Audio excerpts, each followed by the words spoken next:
নমস্কার, আশা করি সবাই ভালো আছো। তো দেখো আজকে স্ট্র্যাটেজিকে ক্লাস শুরু করছি। প্রথম কোশ্চেন দেখো, নাতিশীতোষ্ণ তৃণভূমি আফ্রিকায় যে নামে পরিচিত। ঠিক আছে, মানে আফ্রিকা এটা হবে না, এটা আফ্রিকা হবে। হ্যাঁ, এটা আফ্রিকা হবে। তাহলে আফ্রিকা তৃণভূমি আফ্রিকা কি নামে পরিচিত, এটাই হচ্ছে প্রশ্ন। উত্তর হবে কি ভেল্ট, তাহলে অপশান বি ভেল্ট। ঠিক আছে। আচ্ছা, পরের প্রশ্ন দেখো, গ্র্যান্ড ব্যাংক মগ্নচড়া অবস্থিত কোথায়? এটা হচ্ছে পশ্চিম আটলান্টিক মহাসাগরে অবস্থিত। ঠিক আছে, গ্র্যান্ড ব্যাংক মগ্নচড়া। তিনের প্রশ্ন, নিম্নলিখিত কোন অঞ্চলে আমেরিকা যুক্তরাষ্ট্রের সর্বাধিক মানুষ বাস করে? সর্বাধিক মানুষ কোথায় বাস করে? আমেরিকার উত্তর পূর্বাঞ্চলে সব থেকে বেশি মানুষ বাস করে। ঠিক আছে, আমেরিকার উত্তর পূর্বাঞ্চলে সব থেকে বেশি মানুষ বাস করে, তাহলে উত্তর হবে ডি। তারপরে দেখো 4 নম্বর প্রশ্ন, কোন দেশটি বক্সাইট উৎপাদনে প্রথম স্থান অধিকার করে? বক্সাইট উৎপাদনে প্রথম ব্রাজিল, অপশান বি। তারপরে দেখো 5 নম্বর প্রশ্ন হচ্ছে, কোনটি বাহ্যিক অঞ্চলের উদাহরণ নয় বলেছে? নয়, হ্যাঁ ভালো করে কোশ্চেন দেখতে হবে, নয় বলেছে, তাহলে অপশান হবে কি হিন্ডারল্যান্ড, তাহলে অপশান হচ্ছে ডি। ঠিক আছে, হিন্ডারল্যান্ড, তাহলে অপশান ডি হলো। আচ্ছা, পরের প্রশ্ন দেখো, ভারতবর্ষে মোট জীব বৈচিত্র্য সংরক্ষণ অঞ্চল কতটি আছে? তাহলে এটা জীব বৈচিত্র্য সংরক্ষণ অঞ্চল কতটি আছে? 18টা, তাহলে অপশান ডি হবে। ঠিক আছে, তারপরে প্রশ্ন দেখো। আচ্ছা, চ্যানেলটা সবাই একটু সাবস্ক্রাইব করে দিও, আর নতুন নতুন বন্ধুদের কাছে একটু শেয়ার করে দিও। ঠিক আছে, আর কেমন লাগছে একটু কমেন্ট করে জানাও, লাইক করো, শেয়ার করো। ঠিক আছে। আচ্ছা, চলো পরের প্রশ্ন দেখো, 7 নম্বর প্রশ্ন, মরুভূমি অঞ্চলে কোন ধরনের জনবসতি লক্ষ্য করা যায়? কোন ধরনের? এটা হচ্ছে আর্দ্র বিন্দু বসতি, অপশন সি। 8 নম্বর প্রশ্ন, মধ্য এশিয়ার মানুষ ও প্রাণীদের পাহাড় ও সমভূমি অঞ্চলের ঋতুভিত্তিক পরিব্রজনকে কি বলা হয়? এটা উত্তর হবে ট্রান্সহিউমান্স, তাহলে উত্তর সি। পরের প্রশ্ন দেখো, ভারতের মণিকরণে উৎপাদিত হয় কোন শক্তি? মণিকরণ কি জন্য বিখ্যাত? ভূতাপ শক্তি বা ভূতাপ বিদ্যুৎ শক্তির জন্য বিখ্যাত মণিকরণ। পরের প্রশ্ন 10 নম্বর প্রশ্ন দেখো, বার্মার তৈলখনি অবস্থিত কোথায়? সেটা উত্তর হবে রাজস্থান, বার্মার তৈলখনি। ঠিক আছে। আচ্ছা, বার্মা মানে কিন্তু মায়ানমার তোমরা মনে করিও না। হ্যাঁ, বার্মা হচ্ছে আমাদের ভারতেরই রাজস্থানে অবস্থিত। ঠিক আছে। পরের প্রশ্ন হচ্ছে 11 নম্বর, ভারতের পর্যটন ও ভ্রমণ ব্যবস্থাপনা ইনস্টিটিউট কোথায় অবস্থিত? এটা উত্তর হবে কি গোয়ালিয়র, তাহলে অপশন বিতে আছে। বাকু তৈলখনিটি কোথায় অবস্থিত? কাস্পিয়ান সাগরে অবস্থিত বাকু তৈলখনি, খুব বিখ্যাত তৈলখনি।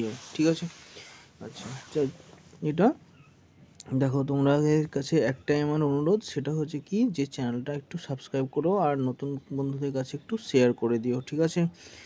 আচ্ছা, পরের প্রশ্ন হচ্ছে, জুইডার জি এক প্রকার কি? জুইডার জি সেটা হচ্ছে এক প্রকারের মরু উদ্ধারকরণ হচ্ছে জুইডার জি, তাহলে অপশন বিতে আছে। পরের প্রশ্ন 14 নম্বর প্রশ্ন, 3 মাইল আইল্যান্ড বিপর্যয় কিসের সাথে যুক্ত? 3 মাইল আইল্যান্ড পারমাণবিক বিস্ফোরণের সঙ্গে যুক্ত। ঠিক আছে। পরের প্রশ্ন হচ্ছে, কোন অঞ্চলে প্রাথমিক বাস্তুতন্ত্র ক্রমান্বয় বা প্রাইমারি ইকোলজিক্যাল সাকসেশন সম্ভব?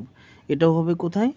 নতুন আগ্নেয়গিরি যেখানে থাকবে, মানে নতুন আগ্নেয়দ্বীপ। ঠিক আছে, তাহলে অপশান ডিতে আছে। দেখো, তো চ্যানেলটা বারবার করে বলছি, রিকোয়েস্ট করছি, চ্যানেলটা একটু সাবস্ক্রাইব করো আর নতুন নতুনদের কাছে একটু শেয়ার করে দিও, যাতে তারাও একটু সাবস্ক্রাইব করে এবং নতুন যারা তারা এই ভিডিওগুলো দেখতে পায়। পরের প্রশ্ন দেখো, কিয়োটো প্রোটোকল কত সালে স্বাক্ষরিত হয়? উত্তর হচ্ছে কি 1997 সাল। পরের প্রশ্ন হচ্ছে, ভারতবর্ষের নিম্নলিখিত কোন রাজ্যে বৃহৎ পরিমাণে ইউরেনিয়াম আবিষ্কার হয়েছে? তাহলে কোথায় এটা? এটা হচ্ছে অন্ধ্রপ্রদেশ। ঠিক আছে, ইউরেনিয়ামের খনি পাওয়া গেছে। পরের প্রশ্ন হচ্ছে, পৃথিবীর স্থলভাগের মধ্যে শুষ্কতম স্থান কোনটি? শুষ্কতম স্থান কোনটি? সেটা হচ্ছে আটকামা মরুভূমি, তাহলে অপশান আমাদের বিতে আছে। আচ্ছা, 18 নম্বর প্রশ্ন দেখো, 18 নম্বর তো হলো। 19 নম্বর প্রশ্ন, জনবসতির পরিমাণ পৃথিবীর মোট জনবসতির 50% অতিক্রম করেছে কোন সালে? 2009 সালে। ঠিক আছে, সবথেকে বেশি ওটাই মানে জনসংখ্যা বেড়েছিল। পরের প্রশ্ন হচ্ছে, আইএমডি সদর দপ্তর কোথায় অবস্থিত? তাহলে আইএমডি সদর দপ্তর পুনেতে অবস্থিত, অপশান সি। 21 নম্বর প্রশ্ন দেখো, ভারতবর্ষে পাবন হ্যান্স কিসের সাথে যুক্ত? পাবন হ্যান্স হচ্ছে কি, হেলিকপ্টারের সাথে যুক্ত, হেলিকপ্টার, ঠিক আছে। পরের প্রশ্ন দেখো 22 নম্বর, তো চ্যানেলটা একটু সাবস্ক্রাইব করে দিও, ঠিক আছে, আর নতুনদের কাছে একটু শেয়ার করিও।